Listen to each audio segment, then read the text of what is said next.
They made sure they protected our people going to farm in the eastern part of Nigeria. It took them within 1 year, just the mention of Eastern Security Network then made the terrorists to flee from our land. Remember that those who pushed these terrorists to Biafra land did not push them to come and feed their cows. They came prepared for jihadist movement. This did not go down well with the Nigeria state that is being controlled by Fulani terrorist sponsors, from the president down to the lowest person. It didn't go down well with them. And they could not also eliminate the Eastern Security Network. So there is need to hunt for the founder and the head of the ESN and the Biafra movement, which is Mazi Nnamdi Kanu. While this was going on, Simon Ekpa was just a broadcaster, making videos, sharing videos, exposing Nigeria state, and nothing else. This led, they went to Kenya, kidnapped Mazi Nnamdi Kanu in 2021. I want people to understand that I'm just trying to make this as brief as possible, because between 2015 to 2017, we have witnessed the massacre of Biafra agitators under Indigenous People of Biafra, IPOB. They were killed in hundreds at every given opportunity. There has never been any reprisal attack against these killings. There has never been any consequences on the Nigeria side for killing Biafrans. Never has there been any consequences. They killed and we make noise. Those who were then make noise, and that is the end. As this was going on, some people who are today blackmailing and betraying the movement they started were the one who pushed these people to go and die. And after they got killed by the Nigeria terrorist state, their own life continued. They lived on. From this criminal called Chinas and Woru to Chike, all of them were part of the movement. After people are massacred in the street, their own life moves on. They will now want other people to join. The killing did not stop until 2021. They kidnapped Mazi Nnamdi Kanu from Kenya. Remember, the kidnap of Mazi Nnamdi Kanu has nothing to do with Simon Ekpa. But you know, many of these criminals today, they tell you that the activities of Simon Ekpa is the reason Mazi Nnamdi Kanu has not been released. And you have to ask them, was it Simon Ekpa activities in 2021 that led to the kidnap of Mazi Nnamdi Kanu in the first place? The answer is no. I want you to understand how the enemy works. Those who have become the sabos in our struggle, they have made themselves available to be used by the enemy. So they tell you the activities of Simon Ekpa is the reason Mazi Nnamdi Kanu is not released. But it was not the activities of Simon Ekpa that led to the kidnap of Mazi Nnamdi Kanu. But you know, when he was kidnapped, I looked around for 6 months. They know that I'm a very, very, very dangerous person, because I know they must have done some consultation. The dangerous person in the sense that I will do everything to liberate my people. I will do everything to protect the women and children of Biafra, because I have seen it all. It took me years to study Nigeria up to this point. Not only that, it took me years to study international law. And that international law is what I'm applying to the Biafra struggle today. For the very first time in the history of Biafra and Nigeria, the dangerous diversity that we find ourselves into have made it possible for us to defend ourselves. And as much as I agree on no violence, we are not the one bringing violence to Nigeria state. Rather, Nigeria aggression must be responded with aggression. That aggression is self-defense. After 2021, I promised Biafra people after 6 months of blackmailing me because I did not agree to work with them. I have seen many things that many people did not see. I miss Biafra and Mazi Nnamdi Kanu one thing. Your kidnapping will be useless. The reason they kidnap you from Kenya, I will make sure that it is as useless as anything. And your kidnapping from Kenya will be very, very expensive to Nigeria state. That was my promise before man and God. And believe me, I am living up to that promise. Today, if they are not regretting kidnapping Mazi Nnamdi Kanu, they are lying. I also promised Biafra, nobody will kill you again, like in Aba, like in Iguacha, like Wike did in Obibo, and go free. Remember, when Wike was killing Biafras in Obibo, Simon Ekpa was not there. It was not as a result of the activities of Simon Ekpa. Have you all forgotten? When you were massacred at Mpo and Enugu, Simon Ekpa was not your member. Simon Ekpa was not even talking about Biafra. But today, the enemy is trying to make you believe that the problem is Simon Ekpa. What was the problem that led to the massacre of thousands of Biafrans in Obibo by Wike? Was it Simon Ekpa? What was the problem that led to the massacre of Biafrans in Aba, in the school? Over 150, at least officially reported. It is more than 200 people massacred in one day. Simon Ekpa was not a member of Biafra then.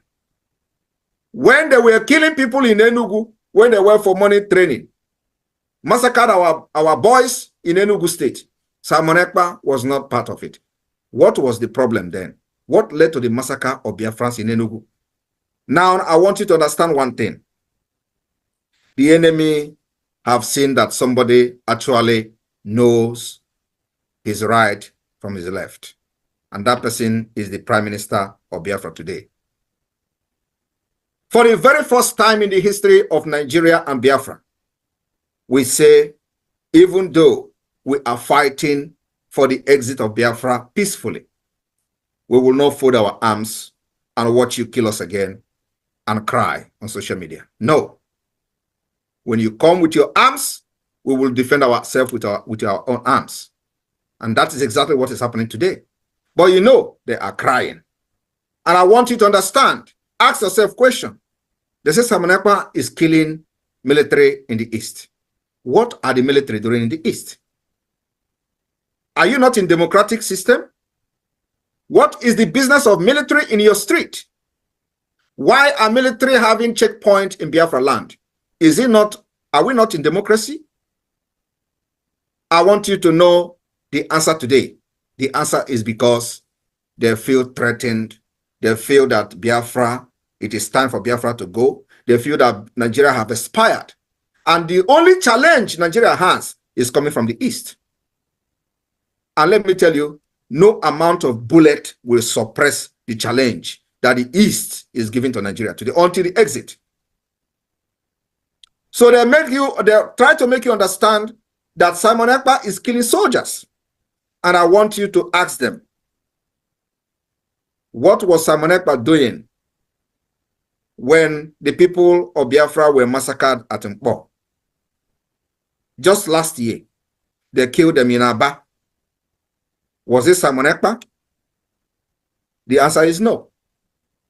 And the last question I want to ask some of you today, before I go to the update and achievement we've made very briefly, is they came and announced that soldiers, 16 soldiers, has been massacred in Okwama community. But what they are not telling you people, what were the soldiers doing there? We've listened to different stories. The story of oil bunkering, which is the business of the Nigeria army, terrorist army. That's what they do. The fight in Okwama community is a fight of the control of oil bunkering. They are not telling you people this story. The Biafra government has nothing to do with oil bunkering.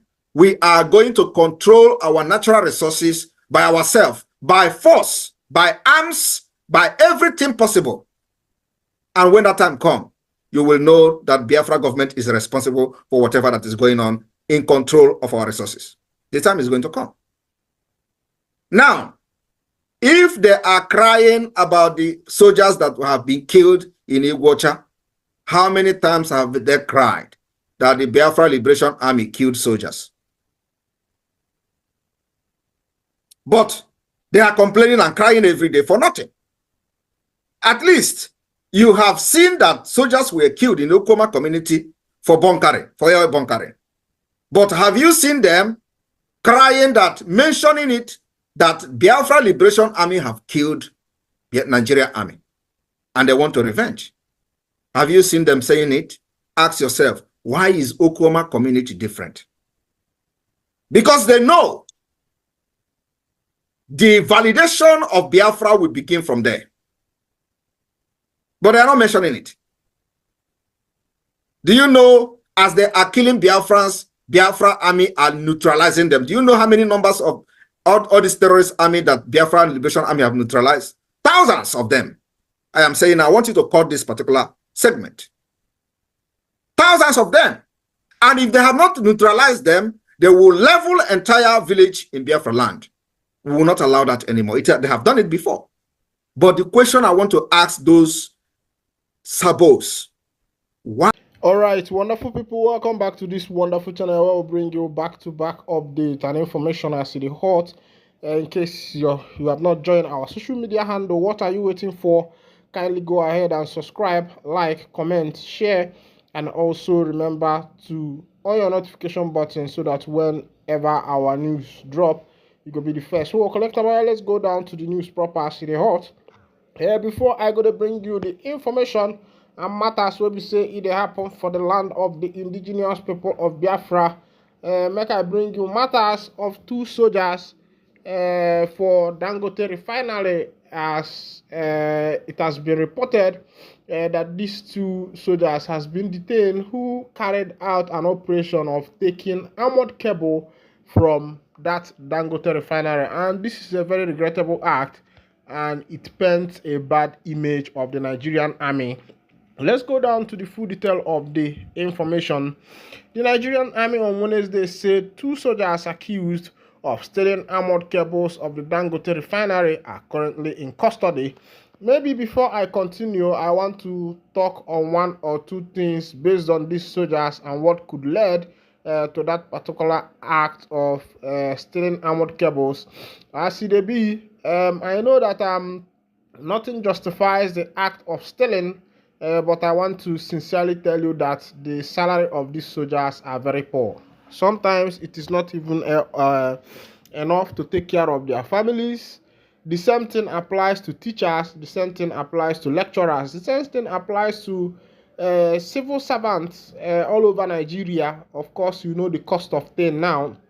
To get a common Pepsi or Coca-Cola, Mirinda, RC Coke, RC Fanta, name them, all those soft drink that you can, former other times that could be gotten for as low as, 100 naira and 150 is now 400 naira.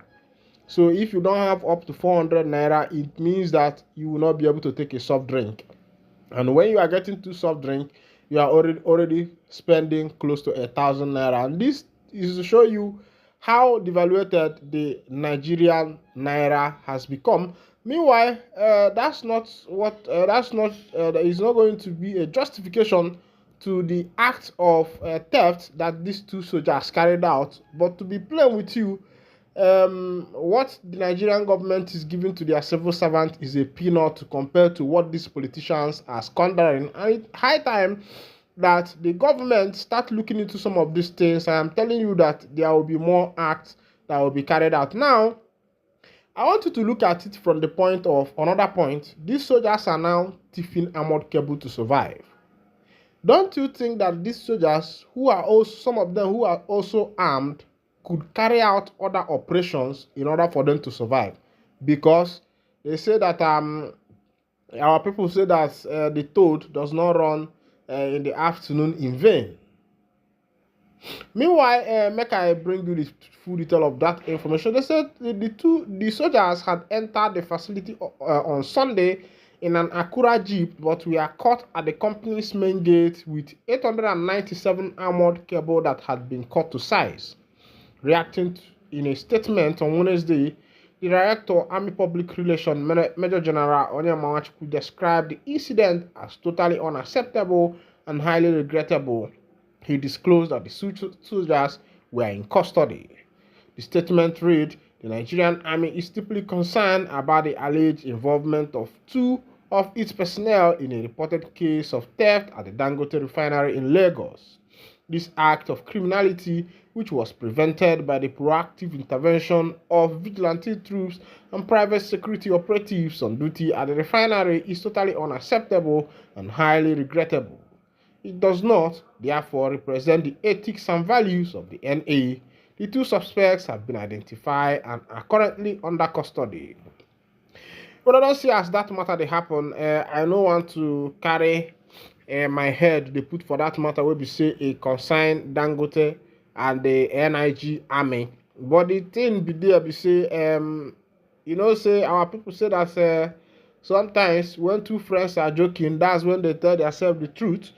To be frank with you, what civil servants are earning in Nigeria is peanut to compare to common politicians' wardrobe allowance, common politicians' food allowance. Now, it means that the civil servants in Nigeria are just working for the politicians. They are more or so slave to the politicians in Nigeria, because these politicians earn their money in billions, in millions. Now, tell me what is their work? They have been working for years. If these politicians are actually working, why is Nigerian roads still the same? Why are they still adding on the yearly budget of the nation? Why are they still adding things like road construction, pipe-borne water, hospital? These are the things we are still talking about in Nigeria. Meanwhile, these politicians are earning their salaries are in millions. And after they have left office, they still collect what is called pension. Meanwhile, the poor masses are languishing in their poverty. I think it is high time people start saying the truth. And let's call a spade a spade. And this will tell you also why a lot of people are now demanding for freedom. Now, it is not only the Biafrans that are demanding for freedom. The Yoruba nations are now agitating. They want to be free. Because of the marginalization, because of the intransparent life of the politicians. The politicians of Nigeria are not transparent to their citizens. Politicians earn, some of them are earning 20 million, 500 million, and they are still complaining. They want an increase. What are they using this money for? The citizens they believe they are taking care of are not in good condition. No good road, no pipe-borne water, no hospital facility, no electricity, no. What is it that these politicians are being paid for? That's even what I want to understand. Because every day we pay the politicians, we pay them for their money, we pay them for this food allowance, hospital allowance, this one allowance, car allowance. They rode the best car in this country. None of their car is Belgian car. They ride tier rubber. What millions? Why are the citizens still suffering?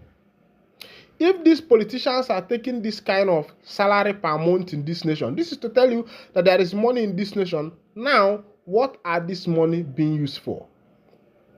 Every year, they bring out a budget. The budget for the year. What are these budgets being used for? These are the questions we need to ask ourselves. Meanwhile, before I come back to that political matter where we say it concerns Nigeria politicians and how they have marginalized their citizens, I will also bring you the matter as Mazi Nnamdi Kanu's lead counsel, Ejimako, don't react to court demands where we say the demand from Mazi Nnamdi Kanu. Remember, I bring to you, say Nnamdi Kanu has given his own demand, but as it is, court has brought their own demand too. As it be, Barrister Aloy Ejimako, the lead counsel to the leader of the indigenous people of Biafra, Nnamdi Kanu, has reacted to conditions submitted to be met before he faces the treasonable felony charge preferred against him by the federal government. Ejimako said the demands were valid based on the position of the Constitution that the IPOB leader cannot be subjected to trial unless a fair hearing is guaranteed. Kano's lawyer said this while addressing the journalists on Wednesday after the proceeding at the Federal High Court in Abuja. Ejimako said Kano's legal team has access to him in the custody of the Department of State Service, but the access is being monitored, which contravenes the Section 36 of the Constitution. Recall that Kano demanded the restoration of the bail that was earlier granted to him by the court. He maintained that his continued detention in the custody of the DSS has hampered his ability to effectively prepare his defense to all the allegations the federal government leveled against him. Kano contended that his bail was erroneously revoked by the court based on false and fraudulent misinterpretation of facts by the federal government. He insisted that he never violated any of his bail conditions prior to the time that security agents invaded his home. Kano urged the court to set aside the warrant of arrest that was subsequently issued against him over the false claim that he jumped bail and escaped from the custody. Reacting to these conditions, Ejimako said, "We are able to avoid a situation that if it had happened in court today, it would have been a deviation from Section 36 of the Constitution, which guaranteed every Nigerian the right to a fair trial." The prosecution was forcing a situation in the court today that the trial should continue or proceed today. But our position was this, which comports with the law, that we have not had any opportunity. We have made this very clear. It is not about having access to our client. We do not have access to our client. Access is monitored, hampered, to the point that we are unable to discuss with him within that zone of confidentiality that is guaranteed between a lawyer and his client. And that enhances the defense we shall prepare to properly defend him against charges that carry the death penalty. So our position comports with the law, with Section 36 of the Constitution, that unless a fair hearing can be guaranteed, no Nigerian can be subjected to trial. You can check it out, he added. Justice Binkanyako has fixed May 20th to rule on that matter. That's matter that the matter will be say concerning Nadine Kano. You know, say me, I know be lawyer. The only thing why I go fee interpret to you now waiting that they call layman's understanding. But all those yara wuru, all those yara wuru, all those yara wuru, and everything that has happened is just to in a layman's language. I will tell you that waiting Mazen and the Canada talk be say make them give am fair hearing, say na only through that fair hearing and I they go take no whether they go proceed that particular matter or not. As it be make I one and the cutting here.